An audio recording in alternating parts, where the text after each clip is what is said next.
ኢሳያስ አፈወርቂ 5 ቀን ግብጽ ከአልሲሲ ጋር ቆይቶ መጥቶ በሁለተኛው ቀን በአፋር ክልል የጀመሩት ጦርነትና ወረራ የህወሓትንና የሻዕቢያን የመቃብር ሳጥናቸውን የከፈተ ቁልፍ ነው። በጦርነት አተርፋለሁ የሚሉ ሰዎች እኔ እውነት እንቅጣቸው።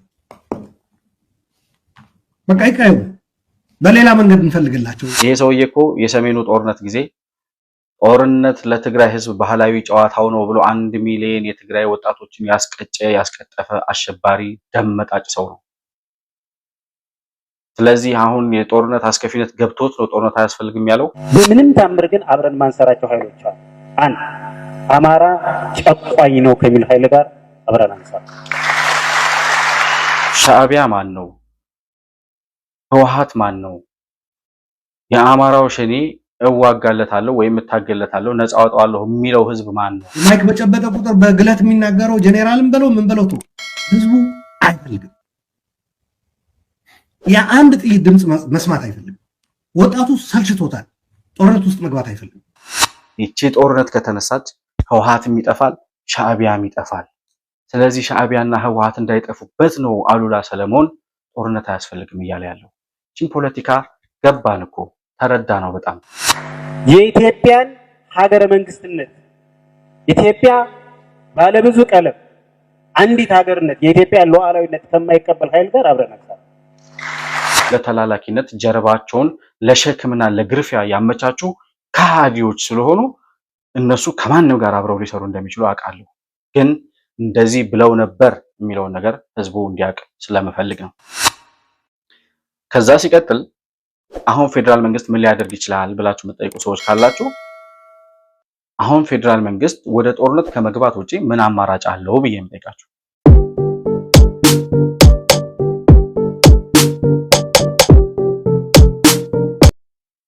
ሰላም ለእናንተ ይሁን። የተከበራችሁ የመሆን መልቲሚዲያ ቤተሰቦች እንደምን አላችሁ?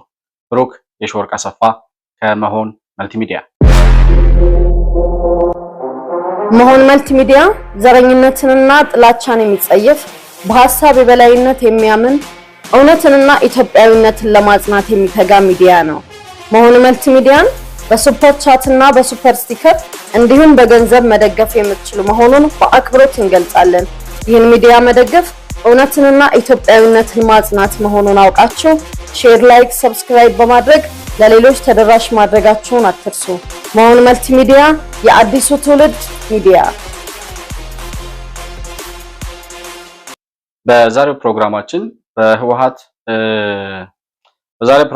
በደብረጽዮን ገብረ ሚካኤል የሚመራው አሸባሪው የህወሓት ቡድን በአፋር ክልል ሰርጎ በመግባት የፈጸመውን ወረራ አስመልክቶ የተወሰዱ የአጸፋ እርምጃዎችንና በአሁኑ ሰዓት እየወጡ ያሉ አዳዲስ መረጃዎችን እየተለዋወጥን ቆይታ የምናደርግ ነው የሚሆነው።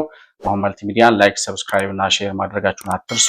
በሱፐር ቻት እና በሱፐር ስቲከር ድጋፍ ማድረጋችሁን እንዲሁም የመሆን መልቲሚዲያ አባል ወይም ሜምበር በመሆን በምትችሉት አቅም ድጋፍ ልታደርጉ እንደምትችሉ እያስታወስኩኝ ከፕሮግራሙ ጋር አብራችሁ እንድትቆዩ በአክብሮት እጋብዛለሁ።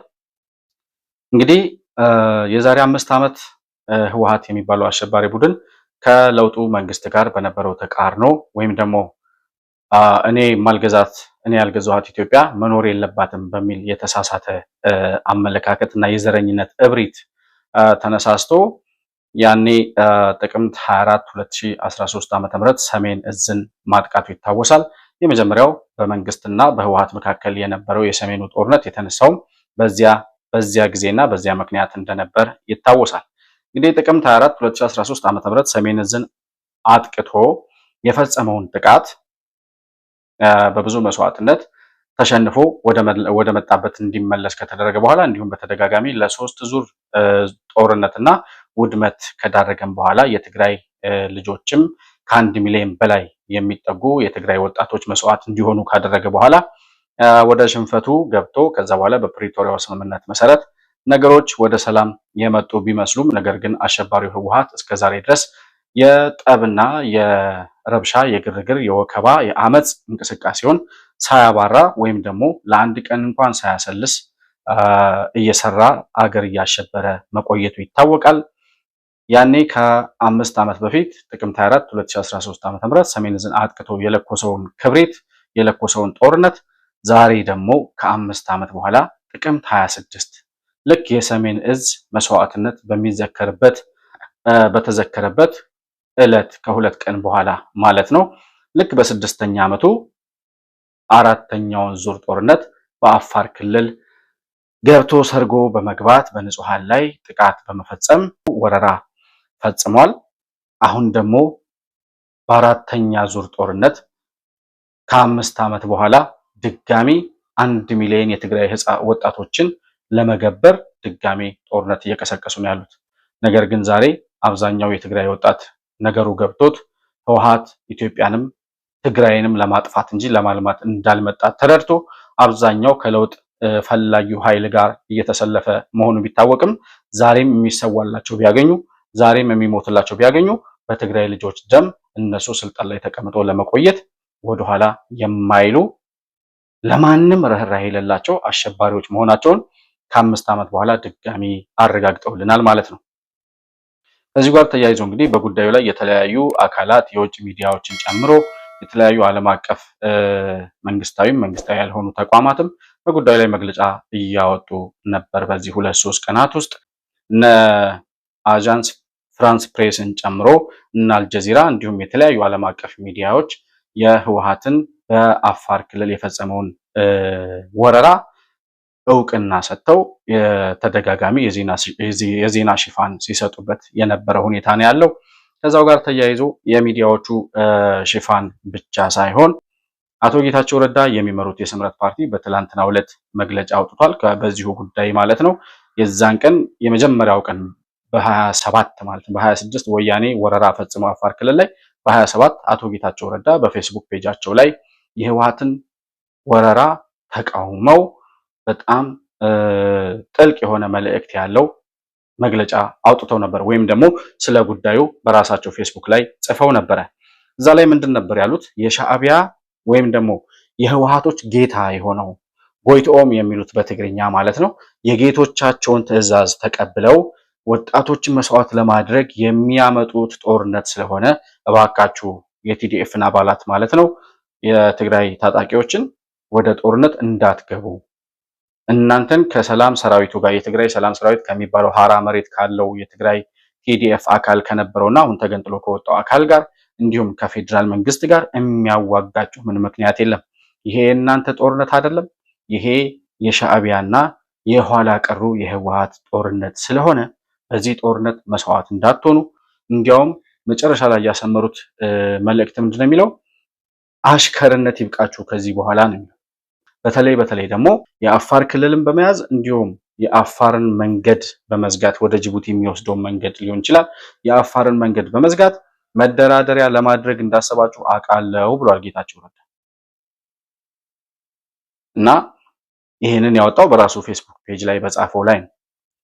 አቶ ጌታቸው ረዳ ማለት እንግዲህ የህወሓት የውስጥ ሰው ነው። ህወሓት ውስጥ በኃላፊነት ደረጃ በአመራርነት ደረጃ ለረጅም ጊዜ የሰራ እዛው ውስጥ አሁንም ቢሆን ሰው ያለው መረጃ ያለው ሰው ነው። ስለዚህ ስለ ህወሓትም ስለ ሻዕቢያም የውስጥ መረጃዎች ከበቂ በላይ ማግኘት የሚችል ሰው ነው። የአፋርን መንገድ በመዝጋት ከዛ በኋላ ከፌዴራል መንግስት ጋር ለመደራደሪያነት ለመያዝ እንዳሰባችሁ አውቃለሁ ወይም አውቃለሁ። ይሄ ግን በፍጹም ይሆናል ብላችሁ እንዳታስቡ ብሎ ነግሯቸዋል። የዚህ ጉዳይ መሪዎች ደግሞ 2 ጀነራሎች ናቸው ብሏል። ማነው ጆን መዲድ የሚሉት እና ማነው ፍስሐ ምናምን የሚሉት ሰው አለ። እነዚህ 2 ባህላዊ ጀነራሎች ናቸው ይሄን ውጊያ እየመሩ የመጡት። ስለዚህ እዚህ ጋር ጌቾ የሚነግረን ነገር ምንድነው? እነዚህ ሰዎች ኢሳያስ አፈወርቂ የት ነበር? ባለፈው እኛም በሰራነው ፕሮግራም ላይ ኢሳያስ አፈወርቂ ኤርትራ ማነው ግብጽ ሄዶ ምን ሲሰራ እንደነበር አንድ ቪዲዮ አንድ ፕሮግራም ሰርተንበት ነበር። ግብጽ ሄዶ በመጣ በሁለተኛው ቀን ነው ይሄ ወረራ የተፈጸመው። ስለዚህ ኢሳያስ ምን እያደረገ ነበር ማለት ነው? ከአለቆቹ ጠፍጥፈው ከሰሩት ከፈጣሪዎቹ ሚሽን ተሰጥቶት የመሳሪያና እንዲሁም የተለያዩ የሚሊተሪ ድጋፎች እንደሚደረጉለት ቃል ተገብቶለት አሁንም ድጋሚ ከ50 ዓመት በኋላ የግብፅን ዓላማ የኢትዮጵያን ታሪካዊ ጠላት ዓላማ ተቀብሎ ኢትዮጵያን የማፍረስና የማተራመስ ስትራቴጂውን ግብፅ 5 ቀን ቆይቶ ከመጣ በኋላ በህወሓት በኩል አስጀመረ ማለት ነው። ይህን ጦርነት ማን ሲቃወም ሰማሁኝ? በጣም አስገራሚው ነገር አሉላ ሰለሞን የሚባል አንድ የህወሓት አፈቀላጤ ነበር። አሁንም የህወሓት አፈቀላጤ ነው። እሱ ሰውዬ በጦርነት አተርፋለሁ የሚል ሰው ካለ በጣም የተሳሳተ ነው። ለትግራይ ህዝብ ከዚህ በኋላ የጥይት ድምጽ መስማት የለበትም አይፈልግም ሲል ሰማሁ። እንደገና ደግሞ ይሄ የሌላ ሀገር ጥምረት ፈጥሮ እየመራኝ እንዲያደርግኛል ማለት ቶስ ያ የትም አያደርስም። ተለክቶ የሚሰጥ ነገር ነው። ነገ ጠዋት የኢትዮጵያ ብሔራዊ ጥቅም እኮ ምናምን ለማለትም ሞራልም አይኖርህም፣ እሱም አይፈቅድልህም። ምክንያቱም ያገናኘ የኢትዮጵያ ብሔራዊ ጥቅም እንድታወድምለት ነው። ጦርነት በቃ ነው። በተለይ እኔ በትግራይ በኩል እኔ እውነት ለመናገር የምሰማው መሬት ላይ ያለው የፕሮፓጋንዳው የሚዲያው ጋጋታው ተውት። ማይክ በጨበጠ ቁጥር በግለት የሚናገረው ጄኔራልም በለው ምን በለው ተው። ህዝቡ አይፈልግም። የአንድ ጥይት ድምፅ መስማት አይፈልግም። ወጣቱ ሰልችቶታል። ጦርነት ውስጥ መግባት አይፈልግም።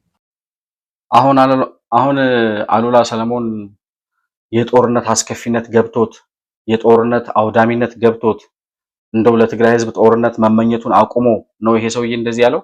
ይሄ ሰውዬ እኮ የሰሜኑ ጦርነት ጊዜ ጦርነት ለትግራይ ህዝብ ባህላዊ ጨዋታው ነው ብሎ 1 ሚሊዮን የትግራይ ወጣቶችን ያስቀጠፈ አሸባሪ ደም መጣጭ ሰው ነው። ስለዚህ አሁን የጦርነት አስከፊነት ገብቶት ነው ጦርነት አያስፈልግም ያለው።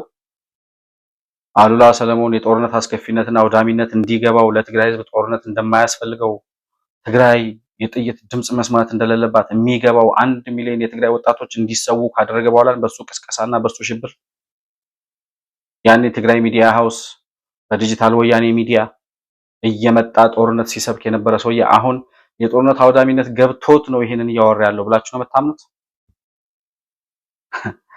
እኔ እኮ የኢትዮጵያውያን የዋህነት በጣም ነው የሚያሳዝነኝ። አንዳንድ ጊዜ በጣም ይገርመኛል። የኛ ኢትዮጵያውያን ሆደ ሰፊነትና መልካምነት፣ ቀናነታችንን፣ የዋህነታችንን በኢትዮጵያዊነት ለመጣው ሁሉ በቀናነት ስለምንቀበልና የሚያወሩትን ሁሉ በቀናነት ስለምንወስድ ያን የዋህነታችንና ቀናነታችንን ስንቱ ሰው እንደሞኝነት እንደቆጠረው ስንቱ ሰው እንደከዳንና እንደካደን ዞር ብለን ስንመለከት በጣም ይገርመኛል። እና አሁን አሉላ ሰለሞን በዛ ኮንፊደንስ በዛ እብሪት ለትግራይ ህዝብ የጦርነት ማለት ለትግራይ ህዝብ ባህላዊ ጨዋታው ነው ብሎ ያን ሁሉ ወጣት ያስጨረሰ አሸባሪ ጎረምሳ አሁን የጦርነት አውዳሚነት ገብቶት ሳይሆን ይቺ ጦርነት ከተነሳች ህወሓትም ይጠፋል፣ ሻዕቢያም ይጠፋል። ስለዚህ ሻዕቢያና ህወሓት እንዳይጠፉበት ነው አሉላ ሰለሞን ጦርነት አያስፈልግም እያለ ያለው። ይህን ፖለቲካ ገባን እኮ ተረዳ ነው በጣም እንጂ የህወሓት ሰዎች ህወሓት ጠፍጥፈው ቅጥቅጠው ያሳደጓቸውና አሉላ ሰለሞን መቼም ቢሆን ለትግራይ ህዝብ ሰላም እንደማይመኙለት የትግራይ ወጣቶችም ያውቃሉ። መላው ኢትዮጵያውያንም ይህንን መረዳት አለበት ብዬ አስባለሁ። ተለውጠዋል ያልናቸው ሰዎች እኮ ዛሬ ምን እያሉ እንደሆነ በኢትዮጵያዊነታቸው የምናውቃቸው ጦርነት እንኳን ሳይሰብኩ የነበሩ በኢትዮጵያዊነታቸው ቆመው የነበሩ ሰዎች ዛሬ ምን ላይ እንዳሉ ስንመለከት የሚያወራውን ሁሉ መመርመር አለብን። በየዋህነት የምንቀበለው በየዋህነት ማመናችንና የሚሉትን ሁሉ መቀበላችን እኛን እንደ ሞኝ ነው ያስቆጠረን። ከሞኝ ደጃፍ ሞፈር ይቆረጣል እንደሚባለው ማንም እየመጣ ትላንት ጦርነት ባህላዊ ጨዋታ ነው ያለው ሁሉ ዛሬ ጦርነት አያስፈልግም ሲል አዎ ገብቶታል ተለውጧል ማለት ነው ብለን ስናስብ ነገ ደግሞ ጦርነት ሲሰብክ እናገኘዋለን። ስለዚህ እንደ ነገሩ እንደሚገለባበጡና ወደ ነፈሰበት ሁሉ እንደሚነፍሱ እነዚህ ሰዎች ማየት መረዳት ያስፈልጋል። ከአቶ ጌታቸው ረዳና ከስምረት ፓርቲ ቀጥሎ መግለጫ ያወጣው አንደኛው አካል ማን ነው?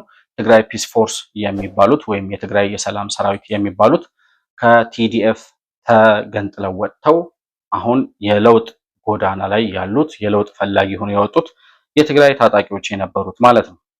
እና ባህራ መሬት ስለነበረው ጉዳይ መግለጫ አውጥተዋል። የራሳቸው ፌስቡክ ፔጅ አላቸው። በ26 ወረራ የፈጸመው የአሸባሪው ህወሓት ቡድን እንዴት ወረራው እንደፈጸመ ከዛ በኋላ ምን ጉዳዮች እንደተፈጠሩ በግልጽ በዝርዝር የሚያስረዳ መግለጫ አውጥተዋል። ነገር ግን እዚህ ጋር አንድ ኮመንት አለኝ ለትግራይ አክቲቪስቶች ወይም እንደ ትግራይ ሰላም ሰራዊት አይነት አሁን በዚህ አይነት እንቅስቃሴ ውስጥ ያሉ ወደ ለውጥ ጎዳና እየመጡ ያሉ ሰዎች የሚያወጧቸው መግለጫዎች አቶ ጌታቸው ረዳን ጨምሮ ማንበብ እንፈልጋለን። በአማርኛ ለምንድነው የማትጽፉልን?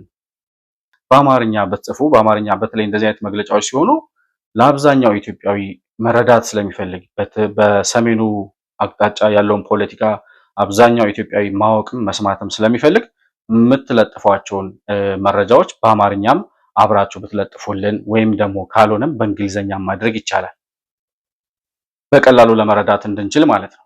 እና ይሄንን እንደ ኮመንት ለአቶ ጌታቸው ረዳም በዛው እንዲሰሙ ሼር ብታረጉላቸው ደስ ይለኛል።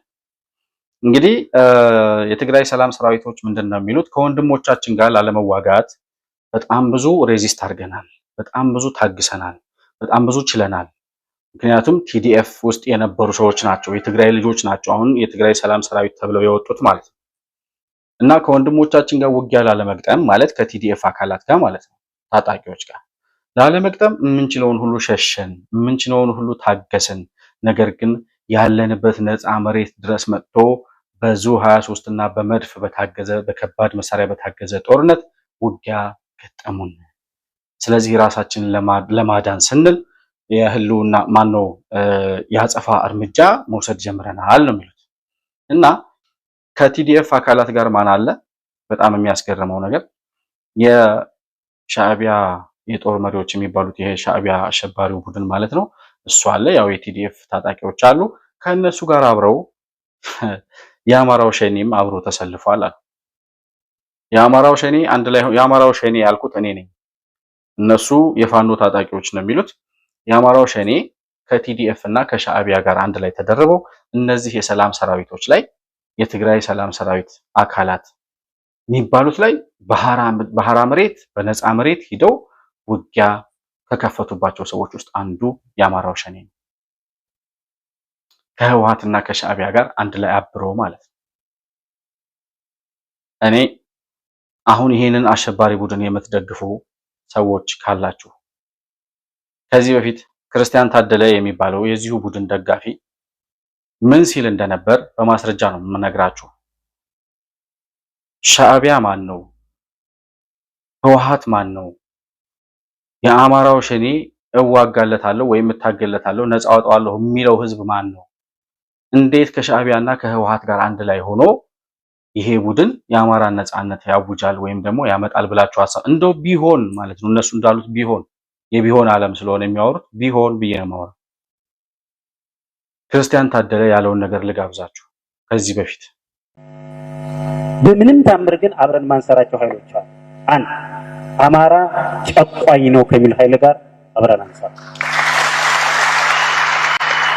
ሁለት የኢትዮጵያን ሀገረ መንግስትነት ኢትዮጵያ ባለብዙ ቀለም አንዲት ሀገርነት የኢትዮጵያ ሉዓላዊነት ከማይቀበል ኃይል ጋር አብረን አንሰራ። ቀን ወይ አዳራሽ ውስጥ ኢትዮጵያዊ ከአዳራሽ ሲወጣ ሌላ የሚሆን ኃይል ጋር አብረን ልንሰራ እንችላለን። በነገራችን ሶስት በህዝቦች መካከል ጥርጣሬን ከሚዘራ አብሮነትን ከማይፈልግ ኃይል ጋር እና የዘር ፍጅት ወንጀል ከፈጸመ ኃይል ጋር አብረን አንሰራ። እንግዲህ ክርስቲያን ታደለ የዚህ ቡድን ደጋፊ ነው፣ መስራችም ሊሆን ይችላል። ክርስቲያን ታደለ የአማራው ሸኔ ደጋፊ አይደለም? አሁን እንደዛ ብሎ የሚያምን ሰው አለ? እሱ መንግስት ቢሮ ተቀምጦ የመንግስት ስልጣን ይዞ በኃላፊነት ተቀምጦ እንደ መንግስት አንድ ላይ የሚወሰኑ ውሳኔዎችን መረጃ እያወጣ ለዚህ ታጣቂ ቡድን ይሰጥ አልነበረም? በዛ ምክንያት አይደለም የታሰረው? የፖለቲካ እስረኞች ይፈቱ እያሉ የሚያላዝኑት ማለት ነው። ኤኒዌይ እሱ አይደለም አጀንዳ ያለውን ግን ሰማችሁት። አማራ ጨቋኝ ነው ብሎ ከሚያምን አካል ጋር የኢትዮጵያን ህብረ ብሔራዊነት የኢትዮጵያን ሉዓላዊነት ከማያከብር አካል ጋር በህዝቦች መካከል ግጭትን፣ ልዩነትን፣ መጣላትን፣ ጥላቻን የሚሰብክና የሚሰራ ሴረኛ አካል ጋር በፍጹም አብረን ልንሰራ አንችልም ብሎ ነበር። አማራ ጨቋኝ ነው የሚለው ማን ነው? ሻዕቢያና ህወሓት። የህወሓትን ማኒፌስቶ 66 ዓመተ ምህረት ደደቢት በረሃ ላይ የተመሰረተውን ማኒፌስቶአቸውን ሂዳችሁ ይዩት። እዚህ ጋር የተለጠፈውን ማኒፌስቶ ማየት ትችላላችሁ። ያ ዋናው የትግላቸው ስትራቴጂ ጨቋኟን የአማራ ብሔር መታገል ነው ይላል። ከዚህ ቡድን ጋር አንድ ላይ ሆኖ ነው ይሄ የአማራው ሸኔ የሰላም ሰራዊት የሚባሉት ወጣቶች ላይ ወይም ታጣቂዎች ላይ ጦርነት የከፈተው።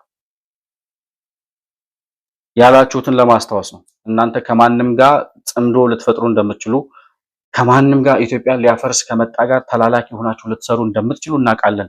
ወላ ዘመነ ካሴ ወላ እነ ምሬ ወዳጆ የምትሏቸው የአማራው ሸኔ መሪዎች በሙሉ ለተላላኪነት ጀርባቸውን ለሸክምና ለግርፊያ ያመቻቹ ከሃዲዎች ስለሆኑ እነሱ ከማንም ጋር አብረው ሊሰሩ እንደሚችሉ አውቃለሁ።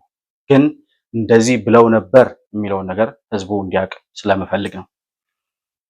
እና የሰላም ሰራዊቶች የአማራው ሸኔም አንድ ላይ ሆኖ ውጊያ ከፍቶብናል ካሉ በኋላ ምንድነው የሚያወሩት? ከዚህ እንግዲህ ይሄ ውጊያ ሲከፈትባቸው ያጸፋ ምላሽ ጀመሩ። እነሱ ያጸፋ ምላሽ ሲጀምሩ ከዛ በኩል የመጣው የቲዲኤፍ ታጣቂ ከዚህኛው አካል የአፋር የምድር ድሮኖቹ አፋሮች አሉ፣ የሰላም ሰራዊቱ የትግራይ ታጣቂዎች የነበሩት ወጣቶች አሉ። ከዛ ሲቀጥል የቀይ ባህር አፋሮች የሚባሉትም ኢትዮጵያውያን አፋሮች አሉ እዛ ግንባር ላይ። ስለዚህ ከነዚህ አካላት ጋር መግጠም ያልቻለው የቲዲኤፍ ሰራዊት ወደኋላ መሸሽ ሲጀምር የሻዕቢያና የህወሓት የጦር መሪዎች ይህን ታጣቂ የሚመሩት ማለት ነው ወደኋላ የሚሸሸውን ሰራዊት እየተኮሱ ይገሉ ነበር። ራሳቸው የሰላም ሰራዊት አባላት የሚባሉት የሰላም ሰራዊት ኃይል የሚባሉት ፌስቡክ ፔጃቸው ላይ ሂዳችሁ ማየት ትችላላችሁ። መግለጫ ከፊትም ከኋላም ነው የትግራይ ወጣቶች እያለቁ ያለው። የሰላም ሰራዊቱንና የቲዲኤፍ አባላት ማለት የአንድ የትግራይ ልጆች ናቸው፣ የኢትዮጵያ ልጆች ናቸው።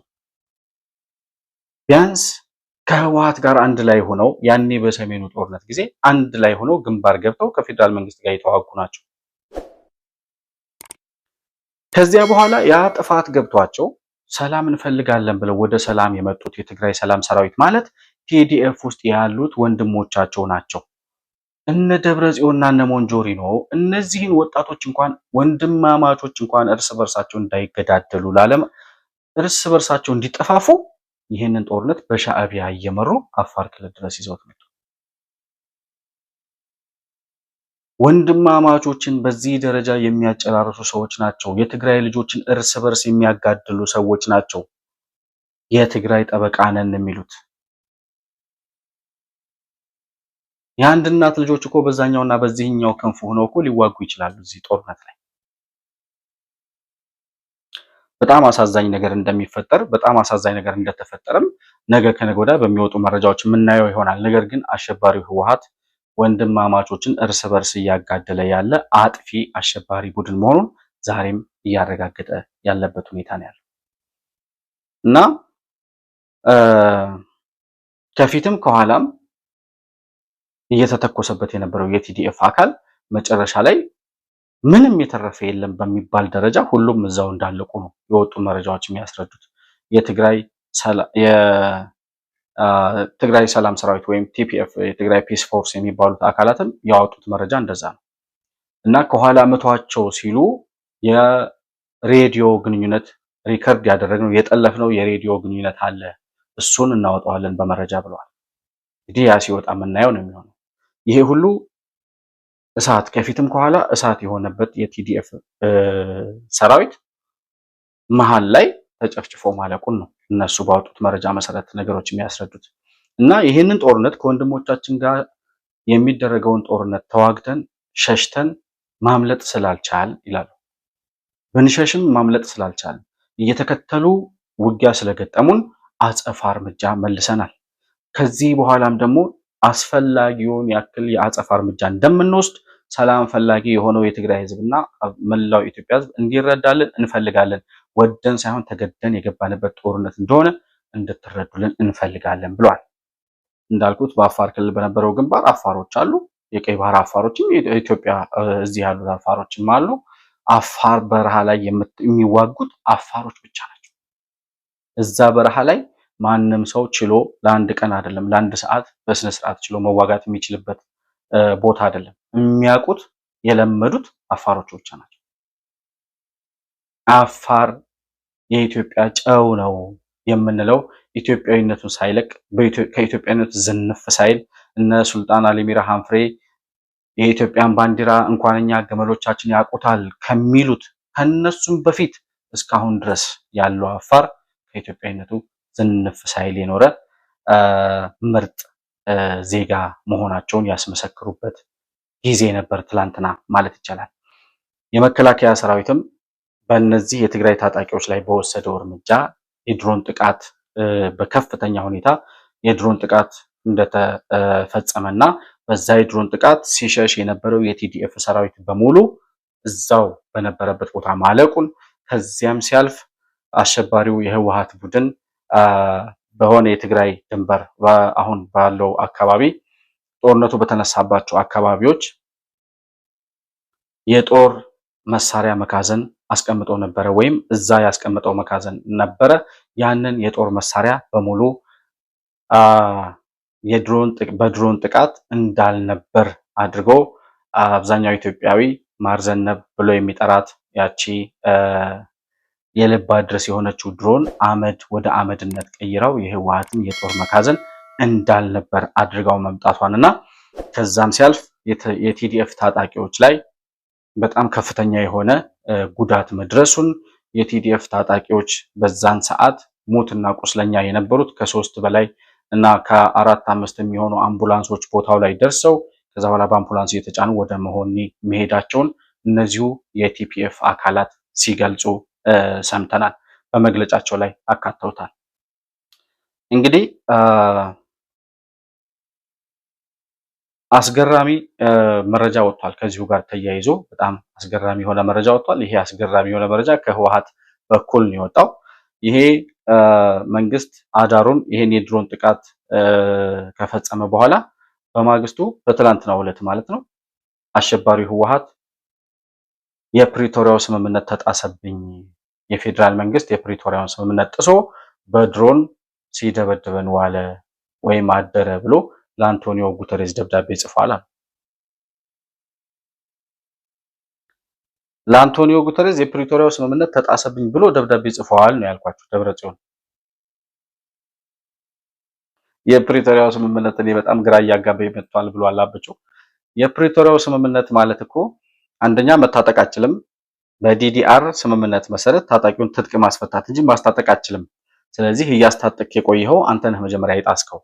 በሁለተኛ ደረጃ በመያዣነት የያዝካቸውን የወልቃይት አካባቢ ተፈናቃዮችን ወደ ቦታቸው መመለስ ነው የፕሪቶሪያው ስምምነት።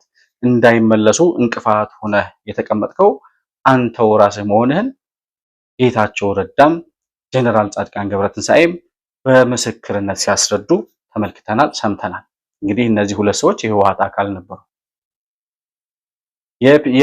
የፕሪቶሪያው ስምምነት እኮ ጊዜያዊ አስተዳደሩን ስራውን እንዲሰራ ማድረግ ነው። ስራውን እንዳይሰራ እያፈረስክ እያስተጓጎልክ ያለው አንተ ነህ። የፕሪቶሪያው ስምምነት ከውጭ ከማንኛውም አካል ጋር መገናኘት እንደማትችል ይደነግጋል። የኢንተርናሽናል ግንኙነት ወይም አገራት ከሀገራት ጋር ያለው ግንኙነት የውጭ ግንኙነትን በተመለከተ የፌዴራል መንግስት ስልጣን ነው ይላል። የፕሪቶሪያው ስምምነትም ሌላው ዓለም አቀፍ ስልጣን ዓለም አቀፍ ስምምነት የፌዴራል መንግስት የሆነውን ስልጣን አሻፈረኝ ብለህ ገፍተህ አይደለም እንዴ ጽምዶ ብለህ ከኤርትራ ጋር እየተመሳጠርክ ያለው? የፕሪቶሪያውን ስምምነት ጣስክ ማለት ያ ነው። እሺ እሱንም እንተው። ይህን ሁሉ ትተነው ጥቅምት 26 ያንን ታጣቂ አሰማርተህ አፋር ክልል ስትገባ ከዛ የአፋር ንጹሃን ላይ በመድፍና በዙ 23 በታገዘ በከባድ መሳሪያ ጥቃት ስትፈጽም የፕሪቶሪያው ስምምነት አልተጣሰም ነበር?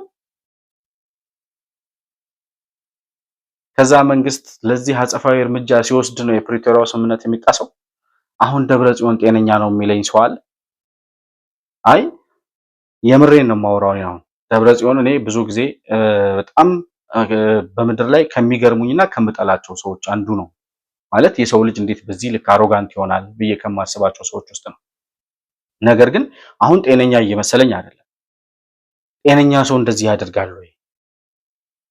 በተደጋጋሚ ራሱ የሚጥሰውን ህግ ራሱ ጥሶ ገብቶ አፋር ክልል ገብቶ ውጊያ ከፍቶ ስምምነቱን ካፈረሰ በኋላ የፌዴራል መንግስት የፕሪቶሪያውን ስምምነት አፈረሰ ብሎ ለዓለም አቀፍ ተቋማት ለዓለም አቀፍ መንግስታት ደብዳቤ ይጽፋል። ስለ ደብረጽዮን ምን ማለት እንዳለብን ምን እንደሚባል ምን እንደሚደረግ ማለት በምን እንደምንገልጸው አሁን ደብረጽዮን እያደረገው ያለውን ነገር በምን ቃል እንደምገልጸው ራሱ የሰው ልጅ እንዴት በዚህ ልክ ሊደድብ እንደሚችል አይገባኝም።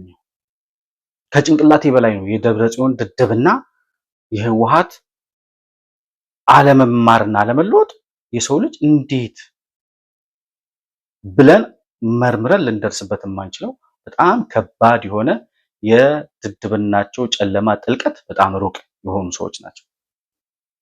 በመንግስት በኩል ምን እርምጃ ተወሰደ? ከድሮን ጥቃቱ ባሻገር ቀጣይ መንግስት ሊወስድ ያሰበው ምንድነው በሚለው ጉዳይ ላይ መንግስት ያለው ነገር የለም እስካሁን።